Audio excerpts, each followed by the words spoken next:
ਕੁਝ ਮੈਨੂੰ ਮਰਨ ਦਾ ਸ਼ੌਕ ਵੀ ਸੀ। از قلم آسیہ مرزا۔ ایک پل کے لیے لالا رخ کا دل چاہا پلٹ کر بھاگ جائے۔ اسے احساس ہوا وہ یہاں آنے کی شدید ترین غلطی کر چکی ہے، مگر کسی نادیدہ خوف اور وحشت نے اس کے قدموں کو جکڑ رکھا تھا۔ تجھے بھول جانے کی کوششیں کبھی کامیاب نہ ہو سکیں۔ تیری یاد شاخ گل سے ہے جو ہوا چلی تو مچل اٹھی۔ وہ اس سے چند قدموں کے فاصلے پر رک گیا اور ایک بھرپور نگاہ اس پر ڈالی۔ لالا رخ کو اپنی پیشانی یوں جلتی ہوئی محسوس ہونے لگی جیسے اس کے بے حد قریب سلگتی انگیٹھی رکھ دی گئی ہو۔ اذیت کے عالم میں اس نے پلکیں میچ کر کھولیں۔ چھو کر اطمینان کر لو، میں خواب نہیں حقیقت ہوں۔ وہ محفوظ ہو کر مسکرایا۔ جواباً وہ ایک متصفانہ سانس بھر کر رہ گئی۔ ایک دبی دبی تھکن اس کے وجود سے اٹھنے لگی تھی۔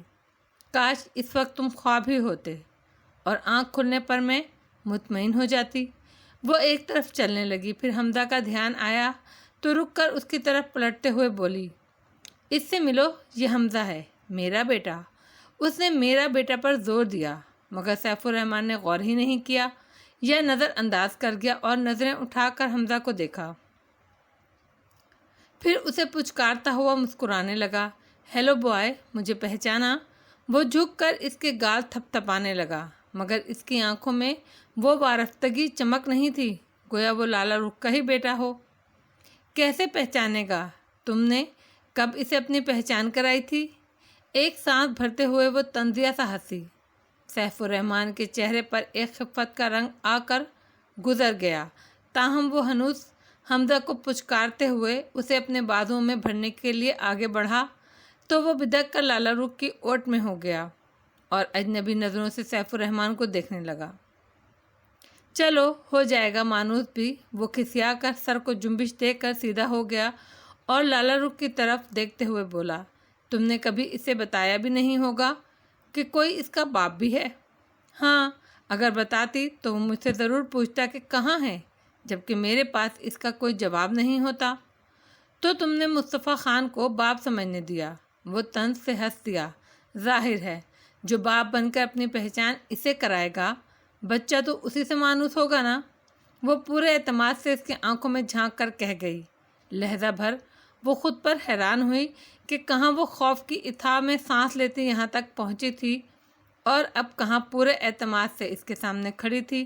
لالی، تم پوچھو گی نہیں کہ میں نے ملتان سے مردان کا سفر کیوں کیا ہے؟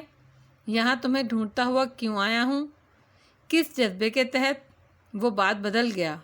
اس کی نگاہیں لالا رخ کے چہرے پر یوں بھٹکنے لگیں جیسے کسی پیاسے کی آنکھیں کسی چشمے کو کھوج رہی ہوں۔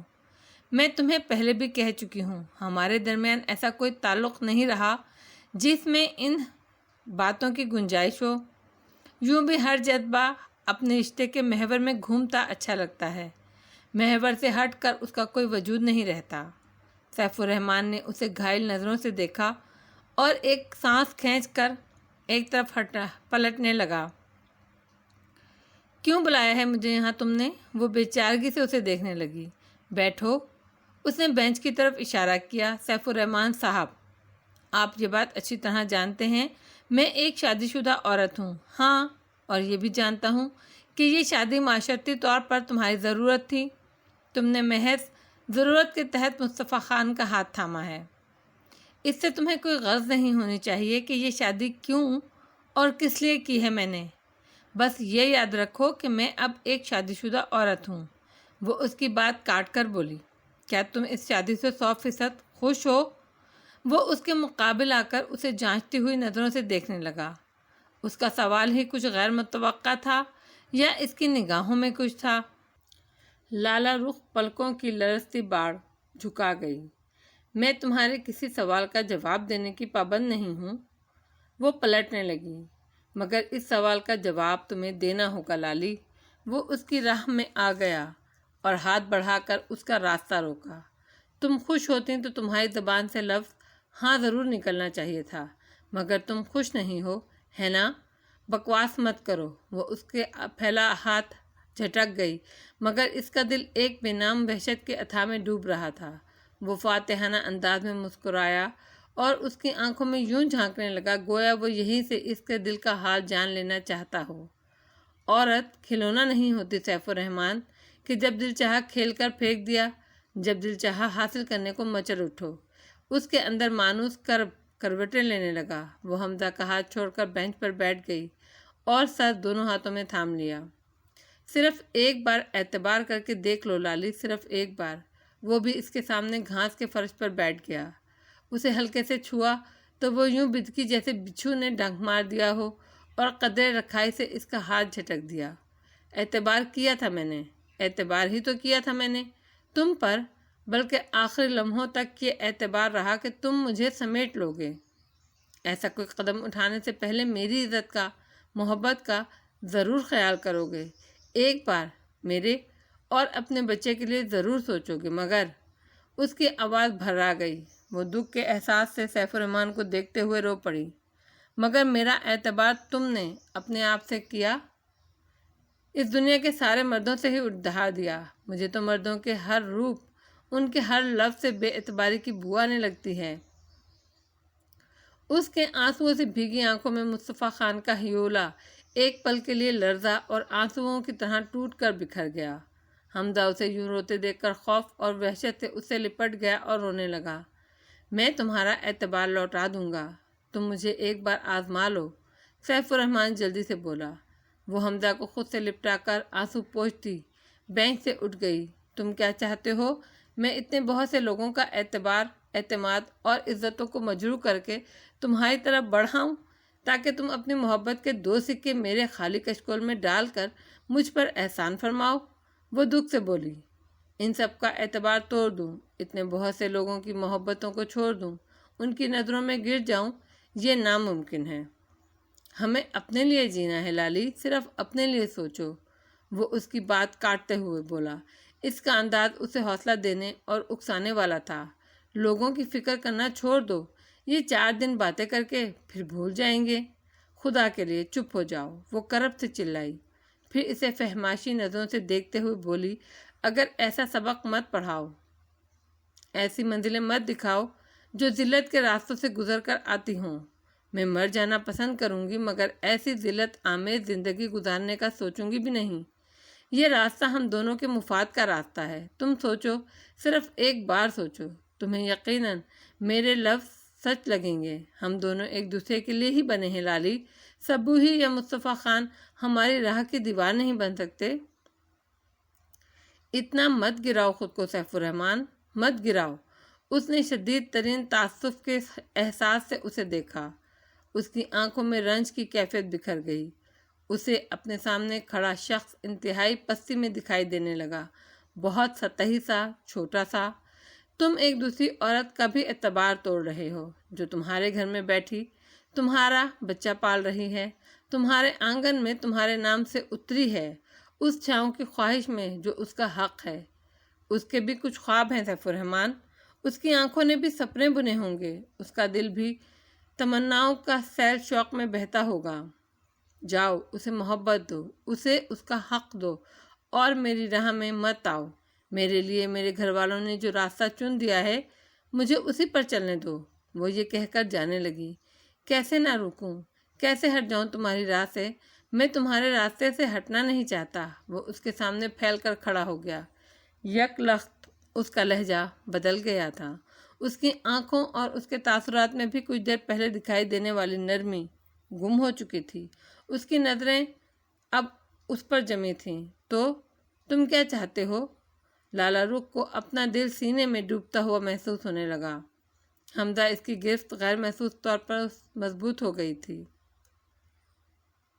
فی الحال تو کچھ نہیں چاہتا، اس وقت تم غصے میں ہو، اور غصے میں یوں بھی عقل ناکارہ ہو جاتی ہے۔ کل بات ہوگی، ابھی میں چند دن یہیں پر ہوں۔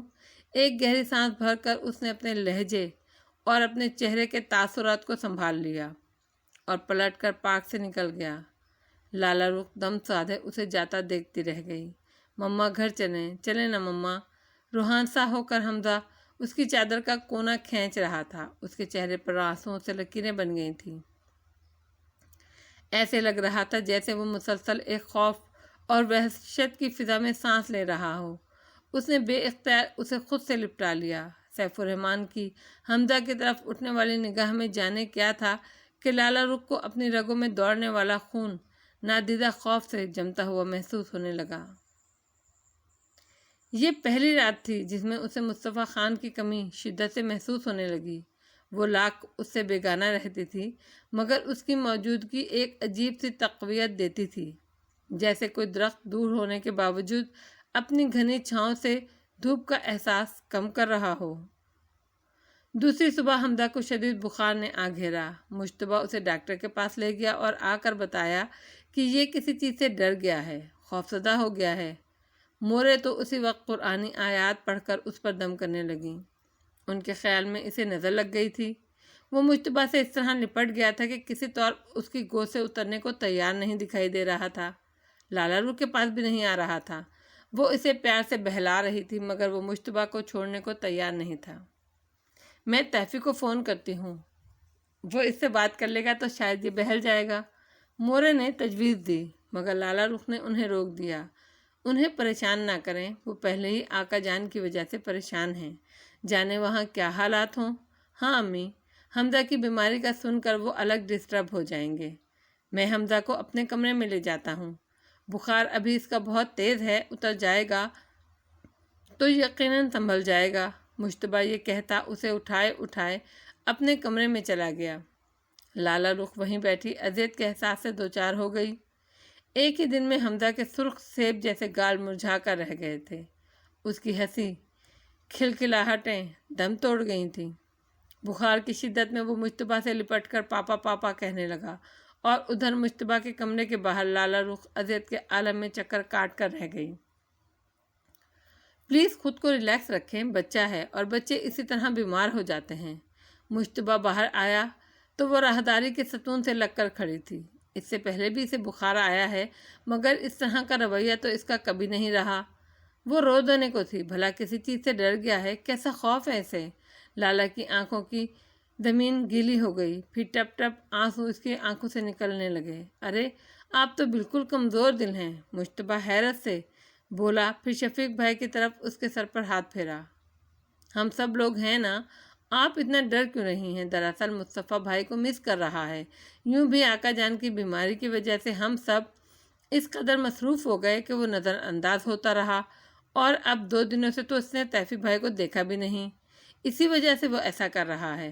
آپ تسلی رکھیے، میں صبح ہی اس کی بات کروا دیتا ہوں ان سے، اور میرا تو خیال ہے آپ بھی ان سے بات کر لیں۔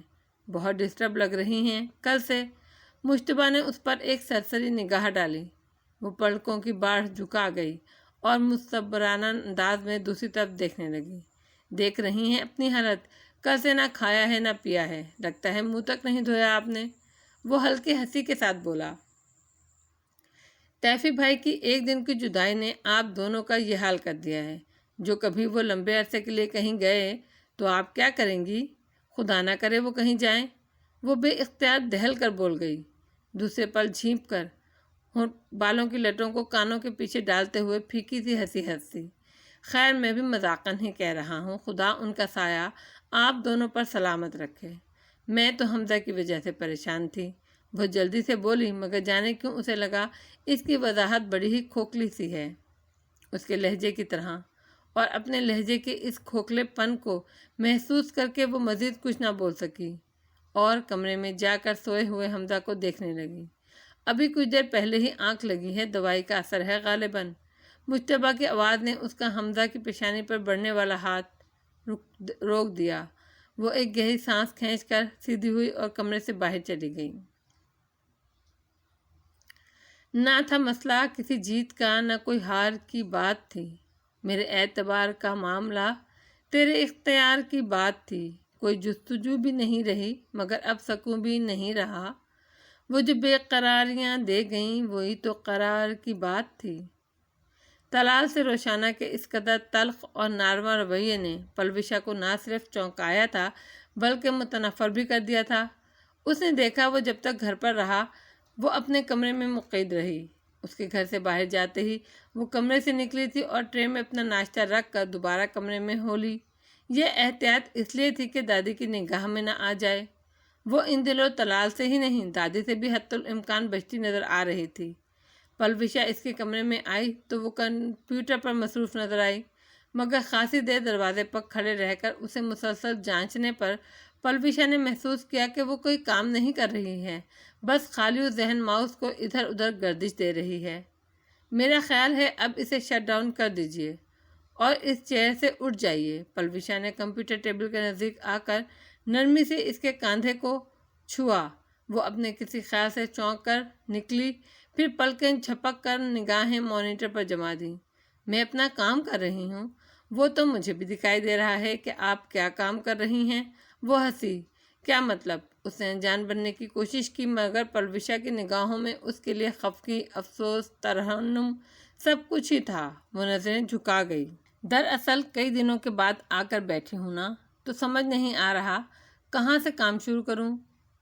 جب دل اداس ہو، ذہن کہیں کا کہیں بھٹک رہا ہو، تو کبھی سمجھ میں نہیں آئے گا کہ کام کہاں سے شروع کیا جائے، اور جب ایسا ہو تو عقل مندی یہ ہے کہ خاموشی سے کمپیوٹر کے سامنے سے اٹھا جائے۔ وہ اسے بازو سے پکڑ کر زبردستی کمپیوٹر کی چیئر سے کھڑا کرنے لگی، اور وہ بادل نخواستہ اٹھ گئی اور صوفے پر آ کر بیٹھ گئی۔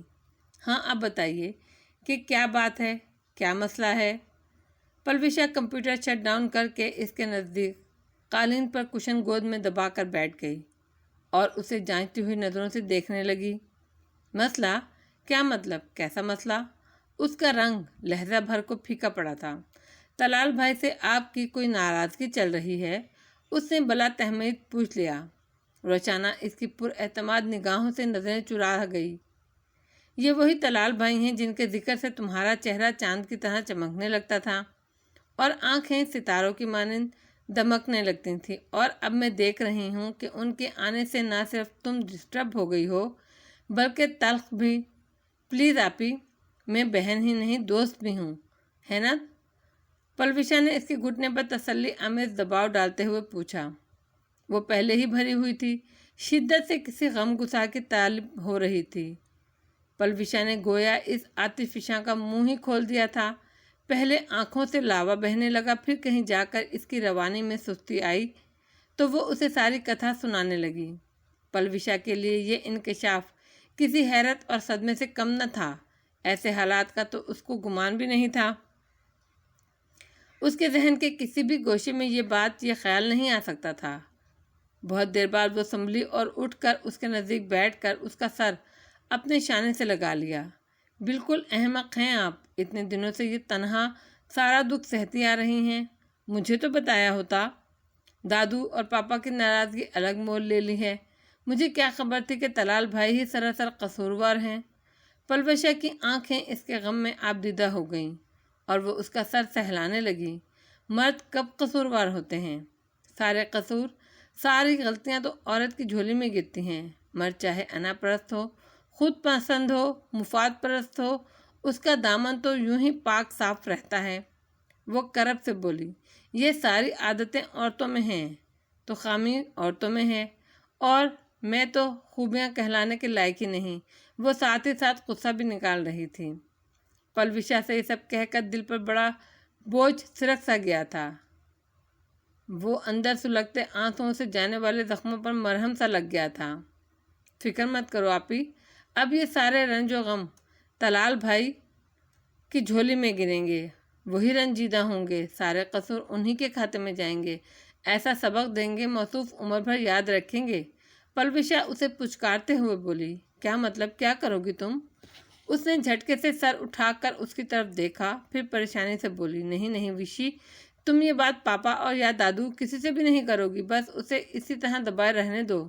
کمال ہے، کہاں اتنا غصہ اور نفرت ان سے، اور کہاں ان کے لیے دل دکھا جا رہا ہے۔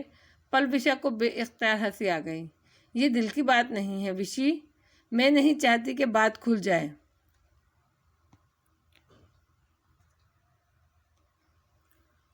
اور چھوڑو، تم نہیں سمجھو گی۔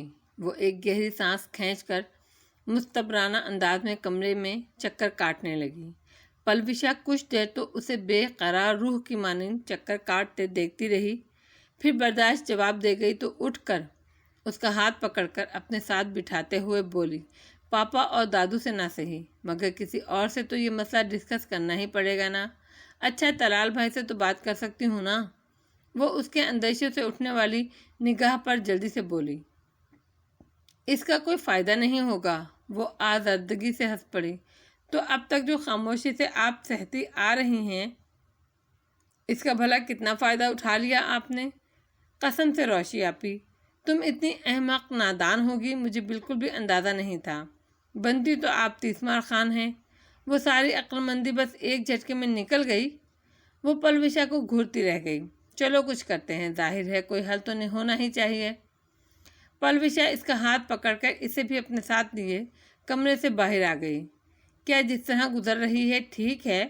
اس نے دبا دبا احتجاج کرنا چاہا مگر پلوشا کی اٹھنے والی فہمائشی نگاہوں پر پلکیں جھکا گئی۔ کچھ عقل سے کام لو، تم اور طلال بھائی تو شاید فرار کا راستہ اپنائے ہوئے ہو، سو گزر گئی اس طرح تو، مگر باقی سب لوگ اندھے بہرے گونگے بنے آپ دونوں کا یہ ڈرامہ دیکھتے رہیں گے۔ بات ایک نہ ایک دن کھل کر رہے گی، اس سے پہلے اسے احسن طریقے سے سمجھانا ضروری ہے۔ تسلی رکھیے، میں ابھی فوری کوئی قدم نہیں اٹھا رہی ہوں کہ آپ کا دل ہولا جا رہا ہے۔ اسے اس کی حالت پر رحم آ گیا تھا۔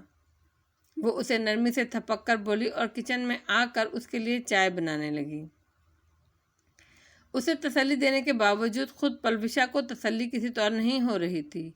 اس انکشاف کے لیے اس کا دماغ یکسر معاف ہو کر رہ گیا تھا۔ اس نے سوچا بڑوں سے اس سلسلے میں بات کرنا گویا اچھا خاصا بھونچال لانا تھا، اور عتاب یقیناً روشانہ اور طلال دونوں پر اترتا۔ یوں معاملہ غصہ اور جذبات کی نظر ہو کر مزید خراب ہو جاتا۔ اس نے سوچا وہ یہ مسئلہ کسی ایسے شخص سے ڈسکس کرے جو طلال کو سمجھا سکے۔ مصطفیٰ خان لالہ رخ سے ان حالات میں جبکہ آقا جان ہسپتال میں تھے بات کرنا، یہ مسئلہ چھیڑنا مناسب محسوس نہیں ہو رہا تھا۔ جاذب بھائی سے وہ خود اتنی بے تکلف نہ تھی، جبکہ گھر کے افراد سے کہنا بیکار ہی تھا، سوائے پریشانی اور حواس باختہ ہونے کے اس کے پاس اس کا کوئی حل نہیں ہو سکتا تھا۔ اب لے دے کر ایک خرم ہی رہ جاتا تھا جو اس کے خیال میں بہترین معاون ثابت ہو سکتا تھا، مگر خرم سے بات کرنے کے لیے اسے خود اپنے آپ کو پہلے تیار کرنا تھا۔ جب سے سعدیہ بھابی نے پاپا سے بات کی تھی، ایک طرح سے یا رشتہ ڈال دیا تھا، اس دن سے خرم تو گویا سارے ہی تکلفات مٹانے کے در پر نظر آ رہا تھا۔ اس کی نگاہوں اور جملوں کو سہنا کم از کم پلوشا کو تو بڑا ہی دوبھر لگتا تھا، مگر چونکہ اس اندھیرے میں ایک وہی روشنی کی کرن نظر آتا تھا تو اس سے بات کرنے کی ٹھان لی۔ طلال مصطفیٰ خان کو ہسپتال سے ہوٹل میں لے آیا جہاں اس نے کمرہ بک کروا رکھا تھا۔ اس کی حالت ایسی دل گرفتہ ہو رہی تھی کہ ایک پل کے لیے تو طلال کو لگا وہ اس سے مل کر بچوں کی طرح رو دے گا۔ خود اسے بھی کچھ ایسا ہی لگ رہا تھا، مسلسل 2 گھنٹے میں جی وحشت محسوس کر رہا تھا، اسے کسی پل چین نہیں لینے دے رہا تھا۔ اسلام آباد ایئرپورٹ تک پہنچتے پہنچتے وہ حد سے زیادہ نڈھال ہو چکا تھا۔ پیسنجر لاؤنج میں بیٹھ کر اسے شدت کی ہمدرد غمگسار کے کاندھے کی طلب ہوئی تھی۔ طلال کو دیکھ کر اسے ایسی ڈھارس ملی گویا پیاسے کو صحرا میں گھومتے گھومتے چک پھیریاں کھاتے چشمہ دکھائی دے جائے۔ تم دیکھ رہے ہو نا طلال، آقا جان 1% بھی پر امید نہیں ہے۔ تم نے سنی ہے نا ان کی باتیں؟ ہو جاتا ہے ایسا، مسلسل بیماری مریض کو چڑچڑا اور یاست کا شکار کر دیتی ہے۔ ہمیں ان کی باتوں پر توجہ دینے کی ضرورت نہیں ہے، ہم سب پر امید ہیں۔ خود ڈاکٹر سے میری بات ہوئی ہے، تفصیلی بات، وہ بے حد مطمئن ہیں، تم بھی اطمینان رکھو۔ وہ اس کا کاندھا تھپک کر بولا اور انٹرکام پر جوس کا آرڈر دیا، پھر کرسی کی طرف بڑھتے ہوئے بولا، چلو چھوڑو، یہ بتاؤ گھر میں سب خیریت ہے؟ مورے اور لالی ٹھیک ہیں؟ حمزہ تو تم سے بڑا ہی اٹیچ ہو گیا ہے، یہ بڑی خوش آئند بات ہے میرے لیے۔ وہ کرسی اٹھا کر اس کے مقابل رکھ کر بیٹھ گیا۔ سب خیریت ہے، اس نے ایک ٹھنڈی سانس کھینچ کر صوفے کی پشت سے ٹیک لگا لی، پھر یاد آنے پر سر کو خفیف سی جنبش دے کر سیدھا ہوتے ہوئے بولا، تمہاری طرف سے البتہ کچھ خیریت مشکوک ہے۔ یہ کیا مسئلہ کھڑا کیا ہے تم نے آج کل؟ کیسا مسئلہ؟ وہ قطعاً انجان بننے کی کوشش کرتے ہوئے بولا۔ مصطفیٰ خان آزردگی سے ہنس دیا، مجھے تو ایک خوش فہمی نے باندھ رکھا تھا اب تک، مگر وہ بھی اس روز دور ہو گئی جب لالا رخ نے بتایا تم نے روشانہ سے نکاح صرف اس وجہ سے کیا کہ لالا رخ پر اس شادی کے لیے دباؤ ڈال سکو۔ طلال کو اپنا دل رکتا ہوا محسوس ہوا۔ وہ چاہنے کے باوجود مصطفیٰ خان کے سرمئی نگینوں سے نگاہیں نہ چرا سکا۔ کچھ دیر تک وہ کسی بھی رد عمل کے قابل نہیں رہا، بس چپ چاپ اس کی طرف دیکھتا رہا۔ پھر ایک گہری سانس کھینچ کر بیڈ کے کنارے سے اٹھتے ہوئے بولا، یہ ساری باتیں تم سے لالی نے کی ہیں۔ خدایا کس قدر احمق عورت ہے وہ! تمہارے خیال میں مجھے بتا کر اس نے بے وقوفی کی ہے؟ مصطفیٰ خان نے اسے متصفانہ نظروں سے دیکھا۔ ایک عجیب سا درد اس کی آنکھوں کی سطح پر پھیل گیا۔ طلال نے مضطربانہ انداز میں نظر اٹھا کر اس کی طرف دیکھا، پھر رخ بدل کر کھڑکی سے پردے ہٹانے لگا۔ اس سے کوئی حماقت سرزد نہیں ہوئی، اس نے مجھ سے کوئی منافقت نہیں کی، وہ اپنے کردار کی طرح شفاف زندگی ہی گزارنا چاہتی ہے، اور مجھے اس نے قطعاً کسی خوش فہمی میں نہیں رکھا۔ یہ اس کی بڑائی ہے۔ مصطفیٰ خان کی آواز ابھری۔ وہ ہلکے سے ہنسا، عجیب خود استہزائیہ ہنسی تھی جو فضا میں پھیلے تقدر کو بڑھا گئی۔ طلال نے اس کی طرف رخ کیا۔ وہ سر جھکائے فرش کو گھور رہا تھا، پھر سر کو خفیف سی جنبش دے کر اٹھتے ہوئے بولا، ہاں وہ خوش فہمی جو برسوں سے میرے ساتھ چلی آ رہی تھی، جس نے مجھے بڑے خوش نما خواب دکھائے اور جس کی انگلی تھامے میں نے کتنے موسموں کو گزار دیا، جو دل کے چراغ کو بجھنے نہیں دیتی، حوصلوں کو بکھرنے نہیں دیتی، مدھم سی روشنی کا احساس بھی مرنے نہیں دیتی۔ اس کا ہاتھ طلال کے کاندھے پر ٹھہر گیا۔ وہ کھل کر مسکرانے کی کوشش کرنے لگا، مگر اپنی اس کوشش میں وہ کامیاب نہ ہو سکا۔ طلال کے اعصاب پر جیسے کوئی ٹوٹا ہوا کانچ سا گرا تھا۔ وہ اندر ہی اندر تڑپ کر رہ گیا۔ وہ تو سمجھ رہا تھا آقا جان کی بیماری نے اسے اس قدر کمزور اور مزمحل اور یاست کا شکار کیا ہوا ہے۔ کیا خبر تھی کہ وہ اپنی ہی جنگ میں پسپا ہوتے ہوئے اس قدر بکھر گیا ہے، اور اس کی بھی سمجھ میں نہیں آیا وہ اسے کیسے اور کس طرح سمیٹے۔ I am sorry. طلال نے اس کے کاندھے پر ہاتھ رکھا۔ مصطفیٰ خان فقط اسے دیکھ کر رہ گیا۔ غلطی میری تھی، اس سارے معاملے میں سراسر قصوروار میں ہوں۔ مجھے تم سے ساری بات کلیئر کر دینی چاہیے تھی، ہر بات واضح کرنی چاہیے تھی۔ یہ سچ ہے میں نے ہی اسے پریشائز کیا تھا، مگر یہ بھی سچ ہے تیفی کہ اس میں میرا مقصد صرف اور صرف تم دونوں کی بھلائی اور خیر خواہی تھی۔ وہ استعاراری انداز میں بولا۔ اداسی کی کوئی لہر مصطفیٰ خان کے پہلو سے اٹھی اور اس کے چہرے پر بکھر گئی۔ اس کی سرمئی آنکھوں کے بادل کچھ اور گہرے دکھائی دینے لگے۔ میری چھوڑو، یہ بتاؤ روشانہ کے لیے تم کتنے مخلص ہو، خیر خواہ ہو؟ کیا اسے تم نے محض اعلیٰ کر بنایا تھا؟ تیفی کیا تمہیں بھی مجھے وضاحتیں دینی پڑیں گی؟ وہ یوں تڑپا تھا گویا مصطفیٰ خان نے اس کے گلے پر چھری کی نوک رکھ دی ہو۔ اس کے چہرے پر خون بکھر گیا۔ میں وضاحتیں صراحتوں سے تنگ آ گیا ہوں۔ کتنا المیہ ہے کہ برسوں کی رفاقت اور محبت کے حصے دار بننے کے باوجود ہم ایک دوسرے سے وضاحتیں مانگتے پھرتے ہیں، یقین مانگتے ہیں۔ اس نے بپھرے ہوئے انداز میں تپائی پر لات ماری اور بیڈ کے کنارے بیٹھ کر اذیت کے عالم میں سر تھام لیا۔ اتنا دکھ مجھے صرف روشانہ کے رویے اور اس کی نگاہوں سے جھلکتی بے اعتباری پر نہیں ہوا، جتنا مجھے لالا رخ کی بے اعتباری پر آیا۔ اور تم تیفی، تم بھی مجھ سے اس طرح پوچھ رہے ہو، ایسے با یقین لہجے میں جیسے تمہیں وضاحتیں دے کر قائل کروں گا۔ وہ شدید ترین ملال سے ہنس دیا۔ مصطفیٰ خان ندامت محسوس کر کے رہ گیا۔ آئی ایم سوری۔ میرا مقصد تمہاری دل آزاری نہیں تھا، میں تو صرف تحقیق کر رہا تھا، وضاحت نہیں مانگ رہا تھا۔ وہ جلدی سے بولا اور اس کا کاندھا تھپکتے ہوئے، اچھا چلو چھوڑو، ہم بھی کن باتوں میں الجھ گئے ہیں۔ عورتیں دراصل ناقص العقل یوں ہی نہیں کہلائی جاتی، معمولی باتوں کو بھی جی کا روگ بنا لیتی ہیں۔ لالی دراصل روشانہ کے لیے بے حد پریشان تھی، سو مجھ سے ذکر کر بیٹھی۔ اس کا مقصد مجھے بتانے کا بھی یہی تھا کہ میں اس مسئلے کو سلجھانے کی کوشش کروں، یعنی تمہارے دل میں روشانہ کے لیے کیا جذبے ہیں اس سے اسے آگاہ کروں۔ اسے میرے جذبوں کی آگاہی کی فکر ہے، اور خود تمہارے دل میں اس کے لیے کیا ہے، کیسے جذبے ہیں، اس کی اسے چندہ فکر نہیں ہے۔ طلال زہر خندی سے ہنس دیا۔ مصطفیٰ خان ایک گہری سانس بھر کر پلٹ کر واش روم کی طرف بڑھ گیا۔ تم نے اسے کہا نہیں کہ پہلے اپنے مسئلے سلجھاؤ؟ طلال کی فکر کرنے کی ضرورت نہیں ہے، وہ چٹختے لہجے میں بولا۔ اچھا اب کہہ دوں گا، وہ جواباً اطمینان سے بولا۔ تیفی تمہاری یہی نرمی یہی رنگ دکھا رہی ہے اور مسائل کو اور بڑھا رہی ہے۔ وہ کھول کر رہ گیا، جبکہ میرا خیال ہے تمہارے دماغ کی گرمی ہی تمہارا کیس خراب کر رہی ہے۔ وہ دو بدو بولا اور بیسن کے اوپر سے آئینے میں اس کا چہرہ دیکھ کر بے ساختہ ہنس دیا۔ ویٹر کے آ جانے پہ وہ چپ ہو کر محض اسے گھورنے پر اکتفا کر گیا۔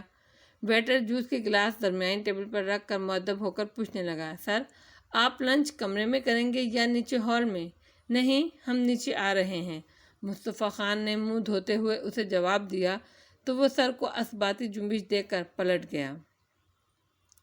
طلال ویٹر کے جاتے ہی اس کی طرف آیا۔ میرا خیال ہے تم جوس پیو، اس وقت یہ ٹھنڈا مشروب تمہارے دماغ کی گرمی کے لیے یقیناً مفید ثابت ہوگا۔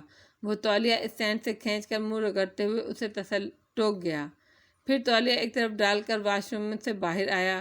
سچ کہتے ہیں کہنے والے کہ آدھے مسئلے انسان کے خود ساختہ ہوتے ہیں، اس کے لیے رویوں اور سوچ سے جنم لیتے ہیں، باقی آدھے انہی مسائل سے جنم لیتے ہیں۔ اس نے درمیانی ٹیبل سے جوس کا گلاس اٹھا کر لبوں سے لگا لیا اور ایک بڑا گھونٹ بھر کر بولا، ایک کام کرو، میری ایک بار روشانہ سے بات کرا دو، وہ چٹکی میں مسئلہ حل ہو جائے گا۔ کیا اس کا کانٹیکٹ نمبر دو گے مجھے؟ میں ابھی بات کر لیتا ہوں اس سے۔ میں نیچے جا رہا ہوں، تم بھی فارغ ہو کر آ جانا۔ وہ بھویں اچکا کر اسے گھورتا اور غصے میں دروازہ دھار سے کھول کر باہر نکل گیا۔ مصطفیٰ خان بند دروازے کو دیکھتا رہ گیا۔ صرف چہرے ہی نہیں، رویے بھی انسانی کیفیت کے غماز ہوتے ہیں، اور لالہ رخ بستر پر بیٹھی سوچ رہی تھی کہ حمزہ کے اس خوف کے پیچھے سیف الرحمن کی ذات کا خوف تھا۔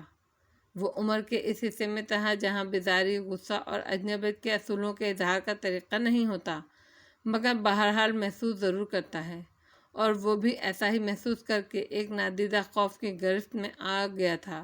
اس کی آنکھوں میں گزری شام کا واقعہ کسی فلم کی مانند پھرنے لگا۔ تم بھلا کس طرح شکوہ کرنے کا حق رکھتے ہو سیف الرحمن، جبکہ تم باپ ہو کر بھی باپ نہ بن سکے، چھاؤں ہونے کے باوجود چھاؤں کا احساس نہ دے سکے؟ تم تو مرد تھے، ہمارے پتے ہی تمہارے ہاتھ میں تھے۔ میں اور حمزہ کب تمہاری دسترس سے دور تھے؟ ہم تمہاری ذرا سی چھاؤں اور سائبانی کے احساس سے بہل جانے والی کمزور روحیں تھیں، مگر تم نے کس بے دردی اور تنفر سے سائبان کا احساس تک چھین لیا۔ شرع باپ کا حوالہ دیتے ہو، اور ایسی شریعت تم جیسے مردوں کو ازپر ہیں۔ اس وقت تم دین میں اپنے لیے کئی گنجائشیں نکالنے کی تدبیریں کرنے لگتے ہو، مگر جو خلاف شرع باتیں ہیں ان کاموں کو کر گزرتے ہوئے مذہب، دین، شریعت تمہارے حافظوں سے نکل جاتے ہیں۔ دین کھیل نہیں ہے سیف الرحمن، نہ ہی کوئی انسان تخلیقی کہانی ہے کہ تم رد و بدل کر لو۔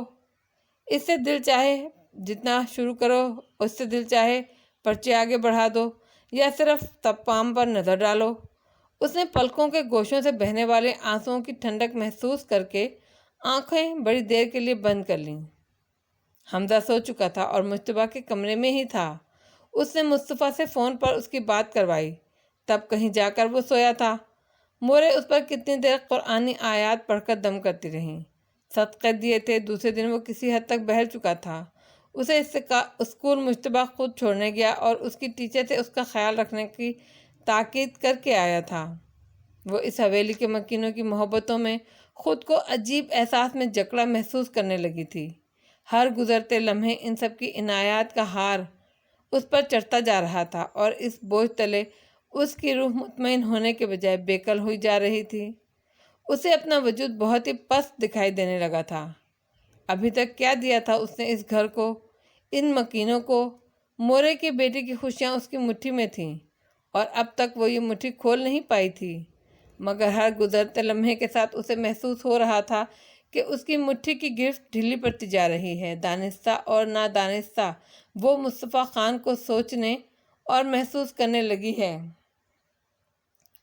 آج مورے مشتبہ کے ساتھ اسلام آباد جا رہی تھی۔ آقا جان کا آپریشن ہونے والا تھا، خود اس کا دل بھی چاہ رہا تھا وہ بھی اس کے ہمراہ چلی جائے۔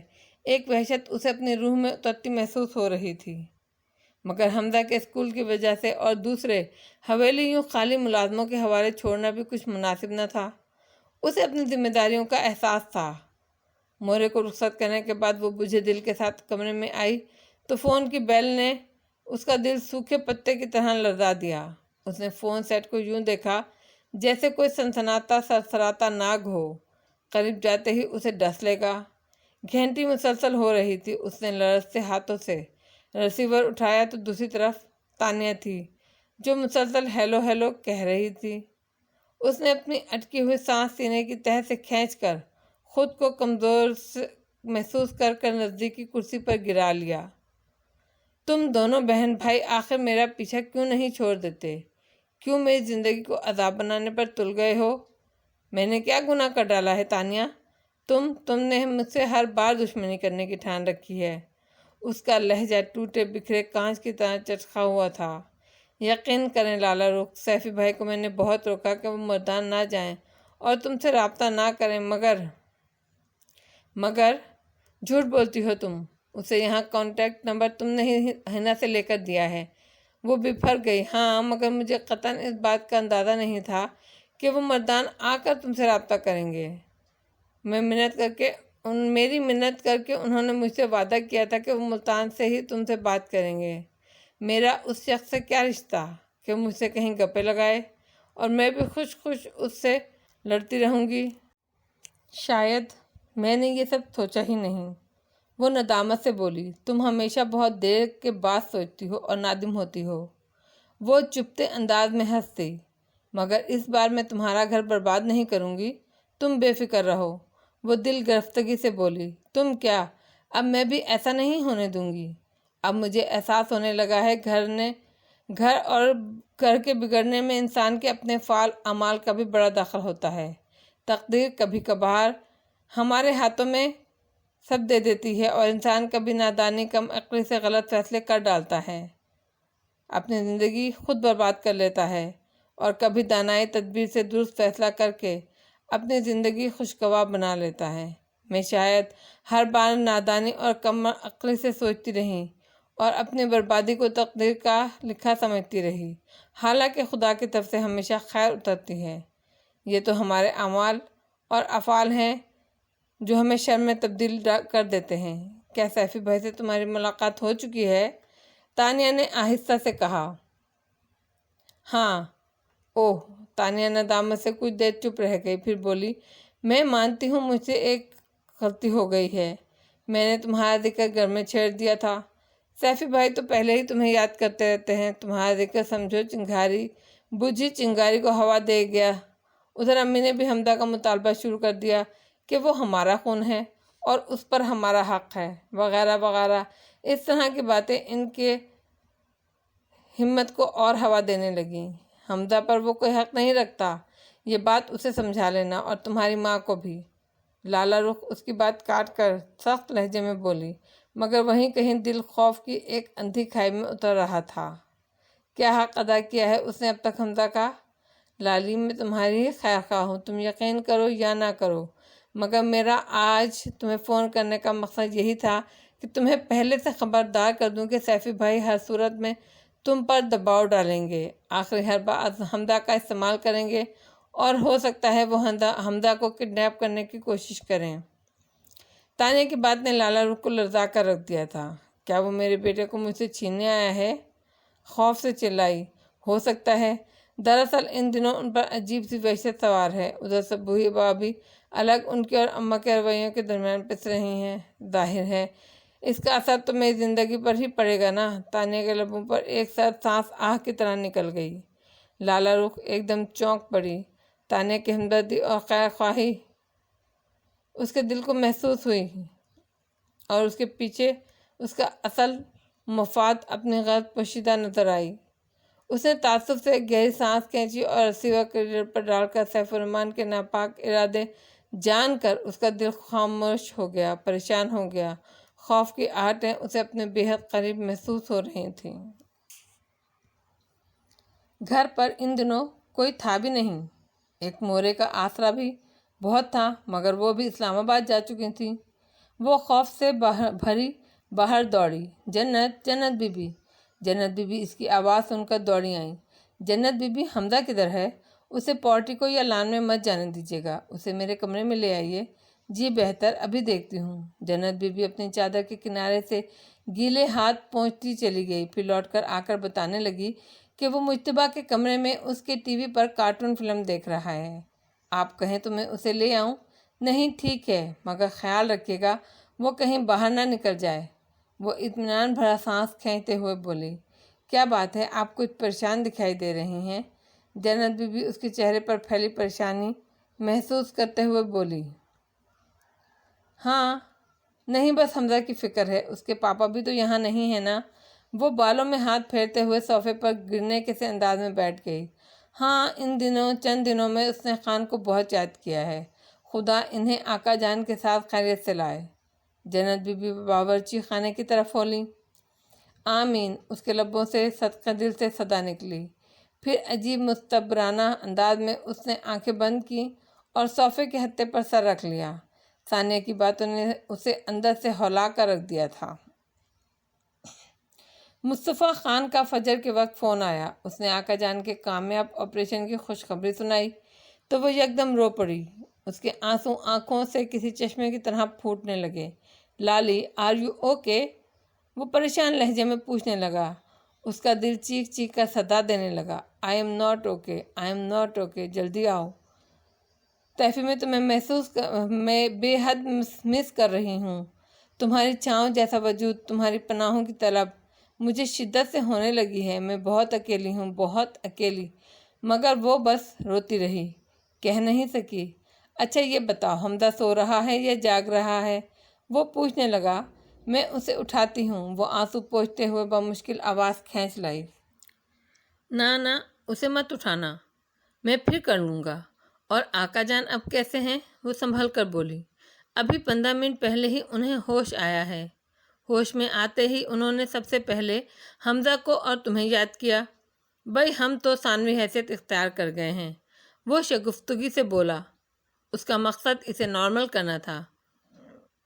مورے کب آئیں گی واپس؟ وہ آہستہ سے بولی، حالانکہ وہ پوچھنا چاہ رہی تھی تم کب آؤ گے؟